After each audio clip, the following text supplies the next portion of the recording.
Christmas. प्रियो, ये Christmas का महीना है और आज हम बात करेंगे प्रभु यीशु मसीह के जन्म की पहली भविष्यवाणी के बारे में, जो कि एक आशा की भविष्यवाणी है। पास्टर मोना, क्या आप बता सकते हैं कि ये आशा की भविष्यवाणी आखिर क्या है? ये जो आशा की भविष्यवाणी है, जो प्रभु यीशु मसीह के आने की पहली भविष्यवाणी की गई, जो कि हम उत्पत्ति की किताब उसका 3रा अध्याय उसकी 15वीं आयत में हम देखते हैं, जहाँ पर वचन इस प्रकार से कहता है, और मैं तेरे और स्त्री के बीच में और तेरे वंश और इसके वंश के बीच में बैर उत्पन्न करूंगा और वह तेरे सिर को कुचल डालेगा और तू उसकी एड़ी को डसेगा। पास्टर मोना, ये जो वचन है किसको दिए जा रहे हैं और ये भविष्यवाणियों का सिलसिला कब से शुरू हुआ? हाँ जी, तो ये जब भविष्यवाणी है, ये 3रे अध्याय में हम पढ़ रहे हैं। जब हम पहले अध्याय को देखते हैं तो हम देखते हैं कि परमेश्वर ने आकाश और पृथ्वी को बनाया, और आकाश और पृथ्वी के अंदर जो भी कुछ आप आंखों से देखते हैं वो सब परमेश्वर ने बनाया है। परमेश्वर ने दिन और रात बनाया, चांद बनाया, तारे बनाए, सूर्य बनाया, वनस्पति बनाई, और समुद्र में जो रहने वाले सारे जलचरों को बनाया परमेश्वर ने, और आखिरी में परमेश्वर ने मनुष्य को बनाया। आदम और हवा करके मनुष्य को परमेश्वर ने बनाया, और प्रभु ने उनको बनाकर अदन की वाटिका में उसकी देखभाल करने के लिए उनको रख दिया।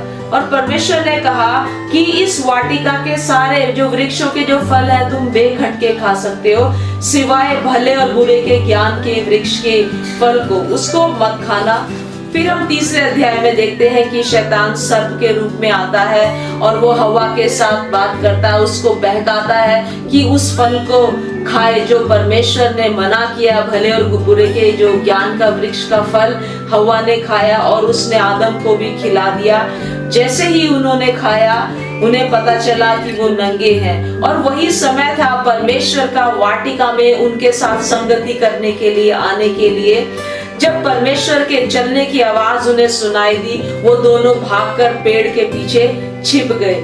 वो समय मेरे प्रियो, जब पाप ने, अनाज्ञाकारिता ने इस संसार के अंदर प्रवेश कर लिया, और वही समय से आदम और हवा परमेश्वर से छिपने लगे, परमेश्वर की उपस्थिति से दूर हो गए। उनकी जो संगति परमेश्वर के साथ थी वो संगति टूट गई। जैसे कि पहले रोज परमेश्वर आता था, दिन के ठंडक के समय आदम और हवा के साथ संगति करता था, लेकिन जब उन्होंने अनाज्ञाकारिता कर दी, उस दिन वो पेड़ के पीछे छिप गए। तब से लेकर आज तक मनुष्य परमेश्वर की उपस्थिति से दूर है। पास्टर मोना, वो जो संगति हमारी परमेश्वर से टूट गई, क्या कोई रास्ता होगा जिसके द्वारा हमारा मेल मिलाप वापस परमेश्वर से हो सकेगा? हाँ जी, तो हम उत्पत्ति की किताब का ये 3:15 में हम देख रहे हैं, इसी पर मनन कर रहे हैं, जो कि हमारी आशा की भविष्यवाणी है, जिसमें यही लिखा है कि मैं तेरे और स्त्री के बीच में और तेरे वंश और इसके वंश के बीच में बैर उत्पन्न करूंगा और वह तेरे सर को कुचल डालेगा और तू उसकी एड़ी को डसेगा। तो हमारे लिए ये आशा है कि कोई एक है जो स्त्री के वंश से पैदा होगा, वो आएगा और वो शैतान के सर को कुचल देगा। जिस दिन वो शैतान के सर को कुचलेगा, उस दिन हमारी टूटी हुई संगति परमेश्वर के साथ वापस जुड़ेगी। तो क्या आप जानना चाहेंगे कि आखिर वो कौन होगा जो स्त्री के वंश से उत्पन्न होगा और शैतान के किए हुए काम को उस दिन वो नष्ट कर देगा? जानने के लिए हमारे साथ बने रहें।